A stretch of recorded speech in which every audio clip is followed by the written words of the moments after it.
Welcome to the Clock Tower. I'm Brandon, and today we're doing SAO. Looking at the new Sword Art set that just dropped over the past weekend, the 10th Anime Anniversary Edition. And with that, we have a brand new deck that is going to definitely be very competitive and is going to be the talk of the town going forward. So this is the deck overall. You'll notice that there is a level 2 combo and a level 3 combo. The level 2 combo comes down early, gets big, stays big, and tries to dominate the board as well as benefit off of that. Before we look at this overall, let's break down the combos really quick. This 2-1 combo that can come down with 1 with the Brainstorm. Gets 1,000 power for every other character, as well as the Climax combo with Climax placement of the choice. You're able to, as long as you have a full board, salvage a character to Waiting Room and send one to stock as well. This does pair with a 1/1 blue event that we do not run, but the sheer benefit of this card definitely is worth its inclusion. Being 10k by itself, being able to come down at 1, sitting 10k defensively, so behind counter you're looking at significant value there. It sits behind this Brainstorm, which has global 500, so it's going to grant your full field initial 500 power. On play, you can return 2 characters into your deck, and when you do, you can minus 1,000 power from a character on your opponent's board. The main effect that this card pairs with the other Alice is the Brainstorm effect. You can pay 1 to flip over the top 3 cards of the deck. If there is one of the 2/1 Alice cards in there, you may place it onto stage in any slot. So essentially, when you get down to a small deck, you can shuffle back a bunch of the 2/1 Alices and then essentially guarantee getting 3 Alices on the field. So essentially, you can play down the Alice early that way with the use of this card. And other mechanics like it, right? There are a couple of different mechanics that can shuffle back that'll help add into that as well. Looking at level 3, we're all about this level 3 top end. We're looking at the Argo top end from this deck. On play, Musashi. So when damage is canceled, you can mill 1, and then you burn based off of the card you reveal. In addition to the Musashi, we have the combo itself, which is discard 2 cards on attack with choice in play, burn 3. So you have the base swing for 3 with Climax. You have a burn 3 with the Climax combo itself and a Musashi effect if either of those cancel. Note, both the on-attack burn and the Musashi effect can trigger both before the counter step.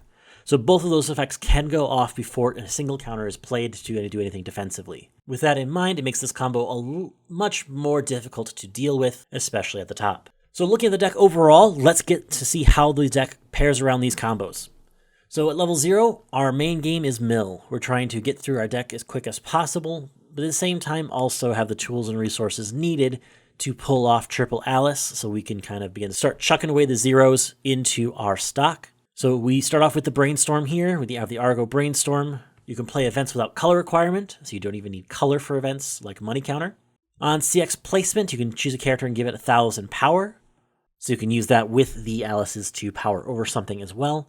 And the Brainstorm effect, pay 1, rest self, salvage a character from Waiting Room. So it can be any character. We also then run the new Asana at 0. On play, you can look it up to 3, choose an event, add it to hand, discard the rest, as well as discard a card from hand. So you're able to kind of filter for your hand for events, trying to get the 1/0 event into hand to do a little bit more mill. On play, if you have another character already in field, this becomes a 4k body. So 2k by itself. On play, if there's another character, it becomes 4k on turn. So you're able to step over things at 0 with this card. So you're able to kind of clear board at 0, force opponents to use the resources. This is stepping over your opponent's big things, so they need to either run away or just sacrifice the lane. On play, a potential mill 3, and it's up to you to make that choice, and it could potentially filter your hand out of cards you don't want in hand and put them into Waiting Room. This is a pretty good filter tool for the 2/1 Alice. Get it out of your hand and get into a spot where you can shuffle it back into your deck. It also is a really good card to be able to pair with events that allow us to run events a little bit more freely in this deck. Another big card to make this deck work very effectively. This is the Lifa. On play, you may choose a card in hand and stock it. So this allows us to get a free additional stock from hand. We're pretty okay with that, especially as Alice is going to recoup the hand. So if we're running a little bit tight on stock in the early game trying to get the Alices into play, we have to use a little more resources to get there. This can help refund some of those resources from hand. It also allows us to potentially salvage character as well. So we can discard a card, reveal the top card of the deck, and choose a character based on that level revealed. So if we choose anything higher than level 1, we can get that Brainstorm back into hand, so we can potentially shuffle back more Alices. Very effective card for this deck to make any kind of play you need very efficiently in certain instances. We also run the Smisimi. When this goes to waiting room, dish a card, look at top 4, choose a level 1 or higher, add it to hand. And this also has an ability of when it's on stage, when you play an event, you can choose a character to get +1 soul. So you can use this card to effectively mill through your deck a little bit quicker. You can use this card as well to filter into cards you want into hand. And you could also potentially pump soul with this card as well by playing said events. So you can pump this on a character that's going to be there on turn, play over it, and still get the benefit from it. Next up, we also run this Climax swap. On play during the turn, it gets 1500 power, so it's a 3/5 Climax swap. Pretty powerful threshold at 0 on turn, and can get the CX you want into hand. We run it as a 2 of, just because it's a very efficient card and because it's also a big 0. I also run 2 of this Administrator, Ricky. On play, you can choose a card in level and swap it with a card in waiting room. This allows us to be able to effectively fix for the color we want and get the cards we want into our level. So we can effectively use this to trade out cards maybe we didn't want to level and get rid of zeros that way as well. So effectively we can kind of stock away some zeros with this effect or card that don't have soul triggers. You can use that to kind of get those away, especially after times when we don't need them. This also can, as an act ability, send it from stage to clock to look at the top 4 of the deck and then choose a level 1 or higher card. So again, you can do this for additional mill. You can use this to get your way to 1 so you don't have to be level locked at 0. It is a very efficient card to be able to make sure we guarantee our conditions at 1. It's also on turn, so that way we can effectively do that all in the sake of the same turn so we can get our Alice's in board. Last up, we have this Aegil. On play, you can put a card from hand into clock, and if you do, you can look at the top number of cards of your deck equal to the number of characters on stage for your opponent. Or if you have zeros that are small on defense, and your opponent is able to step over them, congratulations, they now have a bigger line of zeros. This allows us to be able to get into our Climax. That's what this card is here for, the Climax Assurance, to be able to get to the cards that we want, try to help loop the combo as much as possible. And that's 0. Notice most of these cards have some kind of mill opportunity on them. 5 out of the 7 are trying to push through cards to be able to get to the right deck states and what we want for our level 2 combo to come down early. It's all about that level 2 combo. You're kind of putting all your eggs in one basket for that combo. And it's pretty efficient and pretty effective for it too. Looking at level 1, we already talked about the Brainstormer in the back row. Pairing with that at level 1, we also have this event. When you play the event, you immediately mill the top 4 cards of your deck. You can choose a character with a level equal to the number of soul triggers you reveal off of the mill 4. So minimally, you can grab zeros off of this card. Which is pretty effective usually because your zeros are your mill pieces, so you can kind of use this to kind of speed run through your deck at any point in the game. So if you find yourself in a pretty bad deck state, you can use this card and kind of use this in combo with the level 0 Asana and kind of use this to kind of chain your way through your deck pretty quickly. It's also a pretty effective tool for trying to help grab Brainstormers, for example. We run just enough soul triggers that you're likely to trigger at least 1 soul trigger every time you use this, so you can usually try to get that level 1 Brainstormer off this card as well to get that into hand for your combo turn. Pretty efficient tool. It's not a bad draw anytime you draw into it because you're especially going to be able to refund a card into hand basically guaranteed. With that, we run a suite of counters to go into the Alice to try to help keep the Alice around longer, to try to help benefit from the Alice multiple times. With that, our first backup is our 1/1 Memory Kick backup. So when you reverse your opponent's character, you can send that character to memory. This is really helpful when your opponent has some very pervasive cards that do not like to leave the field, or cards that they want to try to keep and loop on the field continually. This is really good to remove those. It's very, very nice to have this available right at 1, so you can remove some of your opponent's pesky cards immediately. Being able to simply remove a character from the field on your opponent's turn, very useful for this deck. We also then run this PR card. This is the monthly shop tournament PR. Why we run this card is because it's a very efficient card for our power threat game, being able to defend up to 3k power with a level 1 backup. So the effect is pay 1, send this to bottom of deck.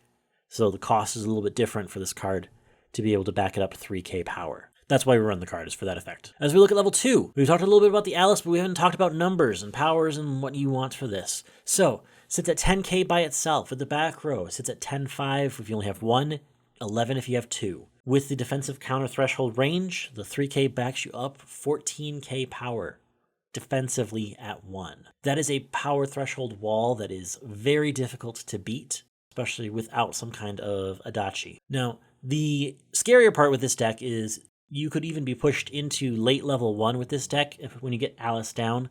So when the opponent tries to use an Adachi, you could be actually, with damage, they could push you into 2, and then the Adachi is meaningless. This is really powerful card, especially 14 is very difficult for most people to defend against, especially with a whole suite of different things. 14 is enough to defend against the biggest of Bells from Danmachi without any kind of additional power pump on their end. Bell being the strongest level 1 combo that we're likely to see at any point during this spring season. There is not much that can touch that kind of threshold and power at level 1 anywhere. So being able to get this card down quickly, efficiently, and then use this combo and try to repeat the combo over and over again makes this deck very difficult to deal with in any kind of capacity. Pairing with it, we also then run the anti-change counter. As a pay 2, pitch 1 effect when you play this card, so effectively 2 cards from hand to stock to effectively remove an opponent's character whose level is higher than theirs.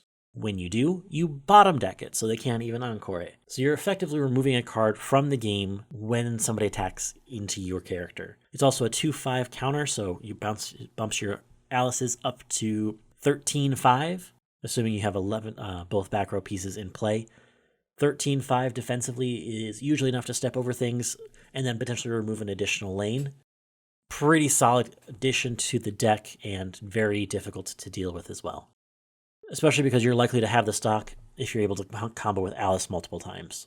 We also run the opposition of the shield. This is our money counter. These 2 cards are the 2 cards from the deck that are not attributed to the new set's release. These are the only 2 cards in my deck that are from the old stuff. Opposition of the Shield also effectively has this profile reprinted with the new set, so if this card's a little bit out of reach, the new card might be cheaper depending on prices. This is recorded before the prices became available yet. So, money counter, pay 3, choose a character in battle, and that character cannot deal damage to a player. So if you have a pretty offensive top end on your opponent's side, you can use this to effectively seal it off, where they're unable to do anything about it. We run this as a 2 of, especially with the Asana at 0, we're able to kind of potentially mill into it as well. So we have a couple different ways to be able to get into it. We don't need color to play it because of the Brainstorm in the back row, as long if we have that in play. But we also have enough green as well with the Cheery, the Leafa 0 to be able to kind of put those in and make sure we have those good to go. As we look at level 3, we have the early play. This is the early play Asana, 4 more conditions, so it's a relatively easy condition to meet. It's a stock healer, so it can efficiently move through your stock as well. So you can have stock for the end game. A little counterintuitive with the Argo with the stock heal, but especially if you want healing at 2 to try to help stabilize your game a little bit more efficiently, or to try to just bully with Alice a little bit stronger at 2, you can do this with this card.